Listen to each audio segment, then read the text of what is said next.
మధ్యాహ్నం జరిగిన KKR Rajasthan Royals match భావోద్వేగాలకు వేదికైంది. సీజన్‌లో 6 మ్యాచ్ల తర్వాత తొలి విజయాన్ని అందుకోవడంతో కేకేఆర్ ఆటగాళ్లు సంబురాలు చేసుకున్నారు. కొందరు ఆనందంలో ఏడ్చేసినంత పని చేశారు.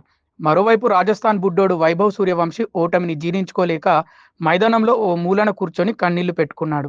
క్యాప్‌తో ముఖాన్ని దాచుకుంటూ బాధను వ్యక్తం చేశాడు.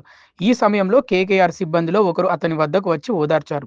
అతని పక్కన కూర్చొని కాసేపు మాట్లాడి ఆలింగనం చేసుకొని ధైర్యం చెప్పాడు. దీనికి సంబంధించిన వీడియో సోషల్ మీడియాలో హల్చల్ చేస్తోంది.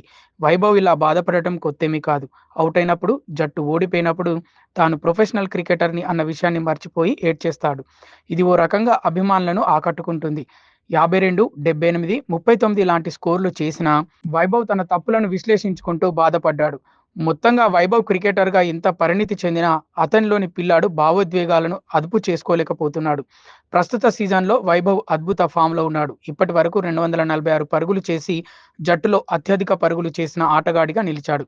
అతని స్ట్రైక్ రేట్ 236.54 కాగా సగటు 41.00గా ఉంది. ఒకే ఒక్క మ్యాచ్‌లో మాత్రమే అతను డకౌట్ అయ్యాడు. మిగతా మ్యాచ్‌ల్లో స్థిరంగా రాణించాడు. ఆరెంజ్ క్యాప్ పోటీలోనూ వైభవ్ టాప్ 5లో ఉన్నాడు.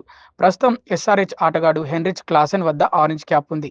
తాజాగా కేకేఆర్ చేతిలో రాజస్థాన్ ఓడిన మ్యాచ్‌లో వైభవ్ 28 బంతుల్లో 46 పరుగులు చేసి జట్టుకు మంచి ఆరంభాన్నిచ్చాడు. అయితే మధ్య ఓవర్లలో వరుణ్ చక్రవర్తి, సునీల్ నరైన్, కార్తిక్ త్యాగి అద్భుతంగా బౌలింగ్‌తో రాజస్థాన్ బ్యాటింగ్‌ను కుదిపేశారు. ఫలితంగా రాజస్థాన్ స్వల్ప స్కోర్‌కే పరిమితమైంది. వైభవ్ ఇలా బాధపడటం కొత్తేమీ కాదు. వైభవ్ క్రికెటర్‌గా ఎంత పరిణితి చెందినా అతనిలోని పిల్లాడు భావోద్వేగాలను అదుపు చేసుకోలేకపోతున్నాడు. దీనికి సంబంధించిన వీడియో సోషల్ మీడియాలో హల్చల్ చేస్తోంది.